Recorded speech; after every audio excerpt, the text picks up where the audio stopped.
¿Qué rollo, peritos? El día de hoy vamos a hablar sobre la historia del Plymouth Barracuda. El Plymouth Barracuda fue fabricado por la submarca de Chrysler, Plymouth, siendo producido de los años de 1964 a 1974, siendo este el primer rival a vencer por el Ford Mustang, ya que los dos fueron considerados en un inicio como pony cars, siendo lanzado 2 semanas antes el Plymouth Barracuda. Este teniendo en total 3 generaciones durante estos 10 años de vida. Te mostraré cada generación de manera que los sepas distinguir cuando los veas y algunos datos relevantes sobre ellos. Así que en 1964 se lanza la primera generación del Barracuda. Este compartía plataforma con el Plymouth Valiant, así que se llamaba Valiant Barracuda. Pero siendo completamente reconocible a comparación del Valiant porque tenía una silueta más aerodinámica y un enorme medallón trasero. Esta estrategia de utilizar la plataforma del Valiant, así como varias piezas del frente e interiores, redujeron de sobremanera los costos de producción, volviendo así más rentable el venderlo, reduciendo tiempos en producirlo y necesitando menos herramientas especiales para su producción. Los motores que utilizaba eran idénticos a los del Valiant, por ende usaba los dos motores de entrada para el modelo Barracuda, o sea, el 170 Slant 6 y el 225 Slant 6, uno de 2.7 litros y el otro de 3.7 litros, que andaban entre los 101 caballos y 145 caballos de fuerza. Nada mal para aquella época. Pero en 1964, la versión más potente llegaba con un V8 de 272 pulgadas cúbicas, o sea un 4.5 litros con un carburador de doble garganta y que producía alrededor de unos 180 caballos de fuerza, ya un poco más respetable y un músculo algo anémico, la verdad. Pero en 1964 no solo fue el primer Plymouth Barracuda, también fue el último en contar con transmisión controlada por botones, opcional con la transmisión Torque Light, siendo algo que para los siguientes modelos ya no existió y algo que ya no lucía tan cool en las siguientes generaciones. Ya en 1965 se viene el rediseño de interiores y tablero un poco menos futuristas que el que mostraba en el 64. Para este mismo año del 65, la pelea por el pony car definitivo se intensificó, por lo que introdujeron nuevas opciones para el Barracuda, como lo fue la nueva versión llamada Commando, el cual contaba con un motor 273 pulgadas cúbicas, el cual tenía ya unas mejoras considerables, tales como un carburador de 4 gargantas con presión de 10.51 y un árbol ahí levemente tocado, un arbolito de levas, para mejor rendimiento deportivo. Estas mejoras elevarían la potencia del sencillo 272 con 180 caballos de fuerza a unos poderosísimos y ya respetables para la época 200.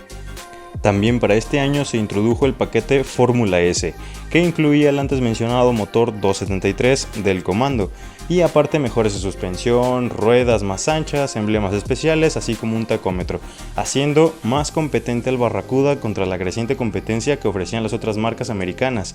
Para la versión de 1966 se introdujo un nuevo frente, nuevas luces traseras dándole una apariencia más chata y firme, esto complementado a una defensa más ancha, de igual manera un poquito más plana, y una parrilla con un estilo más sólido. En este año se introdujo el logo utilizado de un pez Barracuda, esto para deslindarlo un poco de su hermano. Ya en 1967 encontramos la segunda generación del Barracuda y su paso a dejar de ser un pony car para ser un poderosísimo muscle car.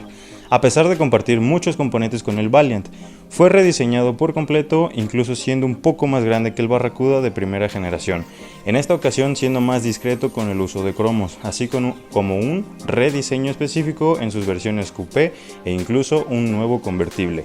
Sus líneas eran más curvas y más sexys, a comparación de la generación anterior. Abertura más amplia en las ruedas, un medallón trasero mucho más discreto y racional, aunque debo de admitir que es algo que me encantaba de la primera generación.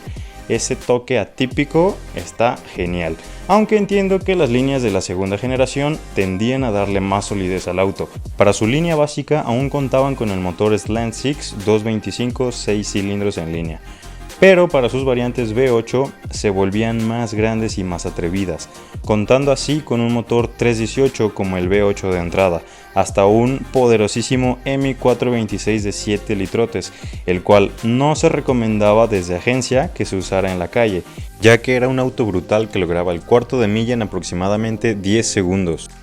Ya en 1969 tenemos la nueva versión CUDA, la cual estaba basada en la versión Fórmula S, pero con un motor 383 en el cual elevaron la potencia a 330 caballos de fuerza, y esta misma versión estaba disponible también con el motor 340 y la nueva versión Super Comando V8 440, un tremendo monstruo come dinosaurios. Pero 1969 marca el fin de la segunda generación del Barracuda, para así llegar a 1970 con la tercera generación del Barracuda.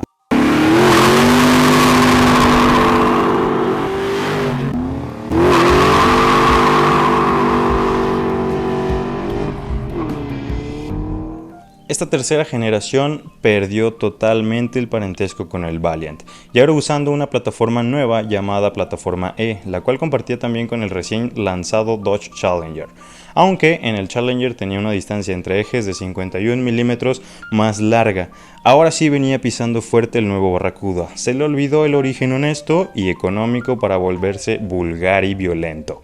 Seamos sinceros, a simple vista grita violencia y más caché que la generación 1 y 2.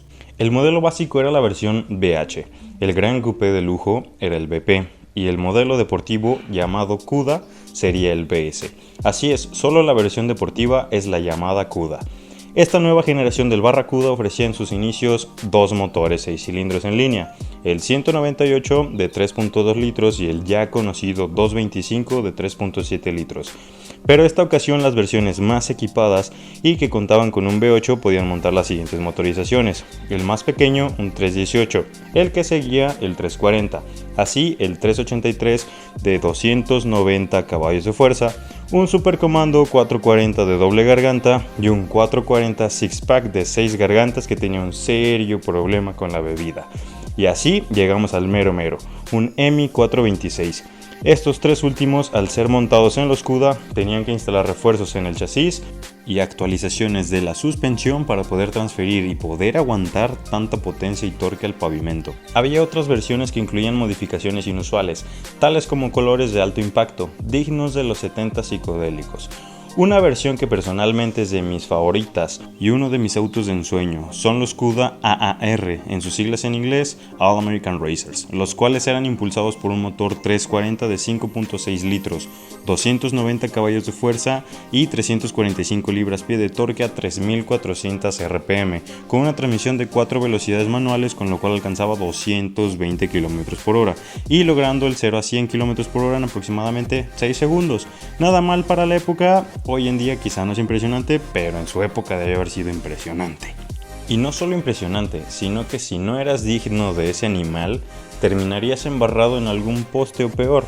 Tristemente llega la crisis del petróleo en 1973, dando así un progresivo, pero inminente, fin al icónico CUDA, ya que poco a poco intentaron adaptarse a la crisis, pero con ello se veía reducido el rendimiento de los motores V8, por lo cual el Plymouth Barracuda vio llegar su final en 1974, el cual llegó con mínimos detalles estéticos, siendo las defensas un poco más grandes para cumplir con las normas federales que imponían los Estados Unidos.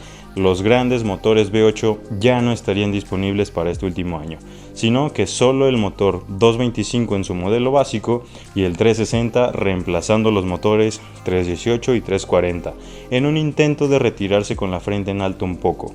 Así es, el 1 de abril de 1974, después de 10 años de su lanzamiento, nos despedimos de un grande, que fue un poco opacado por la fama de sus oponentes, pereciendo un excelente contrincante tanto en prestaciones como en estilo, y que dejan un gran legado en la historia automotriz americana y en la historia de los pony cars y muscle cars. Espero que les haya gustado tanto esta historia como a mí, prietos. Sin más que decir, me despido y nos vemos en la próxima.